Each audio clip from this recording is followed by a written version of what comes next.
The sun had barely begun its lazy climb above the Pacific horizon when chaos erupted at the Forrester Beach house, turning what should have been a serene dawn into a nightmare that would reverberate through every corridor of power in Los Angeles. In a flash of noise and fury, Luna Nozawa's hand closed around the cold steel of a pistol, but it was not Steffi Forrester Finnegan who felt the impact of Luna's desperation.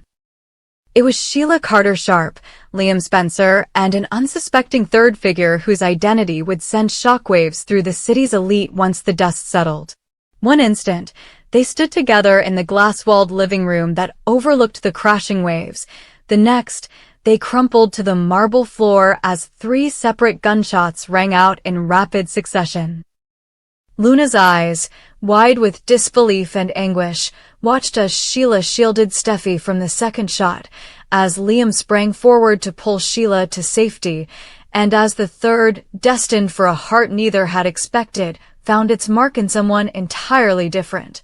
Someone caught in the crossfire of a vendetta they never knew they were part of. By the time the first ambulance screamed down Sunset Boulevard, carrying Sheila Carter Sharp, Liam Spencer, and the unnamed third victim to the emergency department of Los Angeles Memorial, the hospital had already activated its mass casualty protocol. Triage nurses and trauma surgeons scrambled to allocate resources for the 3 high-profile patients whose lives now hung by threads finer than spider silk. Operating rooms were cleared, surgeons scrubbed in, and the waiting areas filled with frantic relatives, Taylor Hayes pacing in a circle of helpless rage, Hope Logan's hands clasped over her mouth in silent prayer, and Ridge Forrester's jaw clenched so tight it seemed bone might grind to powder. In 2 adjacent ORs, doctors battled for hours to arrest internal bleeding, repair shattered ribs, and suture arteries that had been torn open by bullets that obeyed no law other than chaos. Elsewhere, a third operating theater lay ominously empty, the table awaiting its occupant as surgeons whispered about the improbability of saving 3 people shot from point-blank range. When the dust finally settled in the sterile wards, 2 of the 3 would be declared out of immediate danger, but one would slip between life and death with no guarantee of return. Rumors ran through the hospital's corridors that the third victim was none other than the architect of an ambitious design collaboration between Forrester Creations and Spencer Publications, a figure whose influence lay not in headline-grabbing scandals, but in quiet negotiations that steered millions of dollars in investments across the city's fashion and media landscape.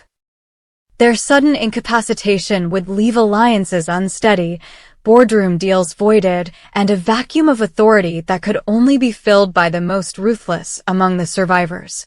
Who would step into that void? Would Ridge exploit the opportunity to consolidate Forrester power? Would Bill Spencer move in with Wyatt at his side to reclaim the domain Liam might have passed on to his children? Or would Hope Logan seize control of Spencer Publications, leveraging her deep ties to the Logan family's philanthropic ventures to steer the company toward a new era? Back in the intensive care unit, the 2 who clung to life were Sheila Carter Sharp and Liam Spencer, though survive would become a relative term. Sheila's right lung had collapsed under the impact of the bullet she took shielding Steffi, and surgeons had to reconstruct parts of her ribcage using titanium plates to stabilize her breathing. The infection risk was high, and the prognosis hinged on her ability to rally her will to live, no small feat for a woman whose life had been defined by schemes, betrayals, and narrow escapes. Liam, on the other hand, lay on a bed encircled by monitors that ticked out his vital signs in green digits.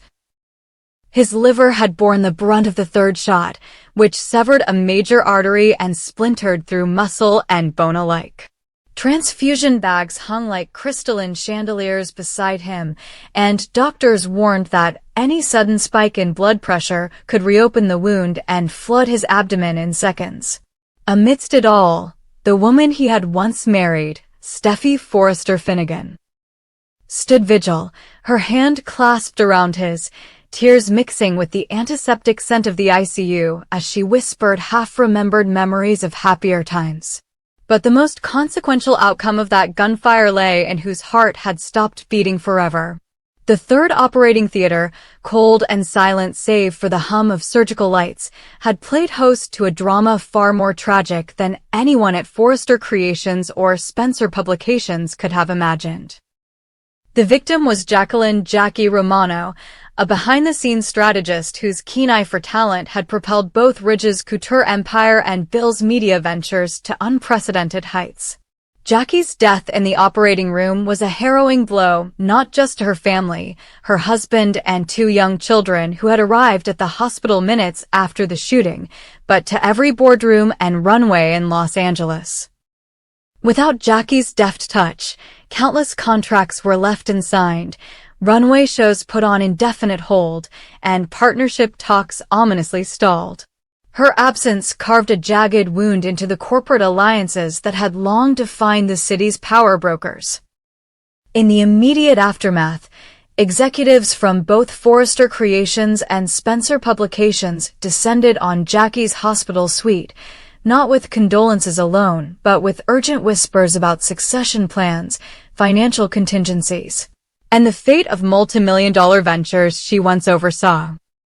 Taylor Hayes found herself drawn into closed-door meetings where her medical expertise was called upon to vouch for Sheila's frailty even as she lobbied for Liam to be stabilized enough to retain his seat on Spencer's board. Ridge Forrester, his grief still raw, placed a black armband on every model and design intern at the studio that very afternoon, announcing a tribute show in Jackie's honor. But insiders whispered that the real motive was to shore up public sympathy for the Forrester brand at a time when Spencer Publications was rumored to be eyeing a hostile takeover. Bill Spencer, his gaze colder than the marble floors he paced, saw an opportunity to co-opt Ridge's tribute as a joint venture. 2 titans unified in mourning, wielding shared influence to push through a new media content partnership that would cement his family's dominion over print, digital, and televised fashion journalism. Yet for every calculated move in the boardrooms, the human cost of the shooting bore down hardest on the hospital floors. Steffi, who had taken practice sessions and crisis debriefings at the hospital gym, realized that her role as mediator between Sheila and Liam now extended to navigating the jagged fissure left by Jackie's death. She embraced Taylor and Finn in a trio of grief that transcended the animosity of the past, a fragile solidarity formed under the shadow of mortality.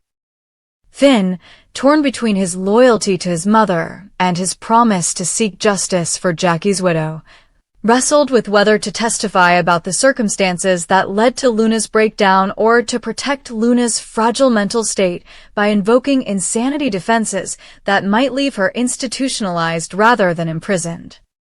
His every decision in the coming days would ripple out to determine whether Luna ever saw a courtroom, whether Sheila faced charges for her own decades-old crimes now dredged up in media exposés, and whether Liam, once the golden boy of the Spencer dynasty, could salvage his reputation amid whispers that he might not fully recover to return to public life.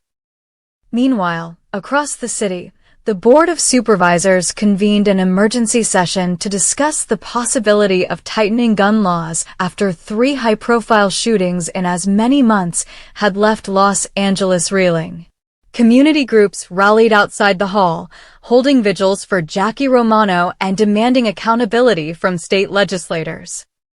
Television anchors spoke of the Forrester-Spencer rivalry as emblematic of the reckless violence that plagued elite circles, though many insiders scoffed at the idea that policymakers could reign in a culture of secrecy and influence that thrived on whispered deals and backdoor negotiations.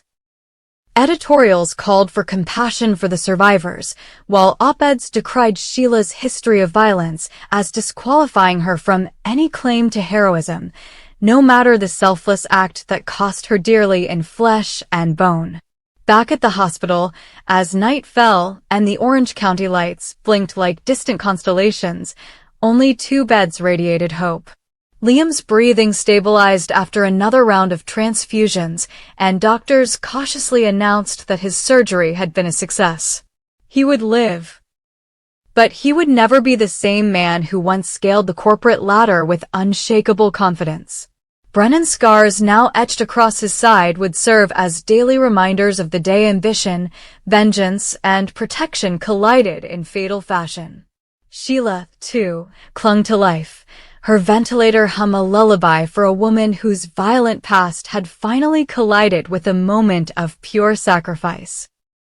Finn, worn to the bone by sleepless nights and moral quandaries, sat beside her, unwilling to leave her side even as he drafted a statement promising full cooperation with law enforcement. A statement designed to preempt a media frenzy that would surely paint Sheila's confession and Jackie's death as the latest scandal in a soap opera written in blood. But one hospital room lay forever empty, its walls now a silent monument to Jacqueline Romano, whose skill in weaving creative vision into profitable reality had once seemed inexhaustible. Her absence would tilt the scales of power in Los Angeles in ways no one could yet predict. Would Ridge hand over Forrester Creations' global expansion plans to a grieving executive committee? Would Bill Spencer succeed in his bid to annex the Forrester fashion column into Spencer Weekly? Would Steffi resign from her own design role to champion women's rights in Jackie's memory? And where would Finn stand when the lawsuits and inquiries came crashing down, by Jackie's grieving family seeking damages, by Luna's defenders demanding leniency, by prosecutors hungry to make an example of a dynasty built on glamour and rivalry? In the weeks to come, the city would watch as survivors emerged from their medical haunts, each forever changed by a moment of violence that had robbed Los Angeles of one of its brightest minds, while sparing two others at the cost of fragile rebirth.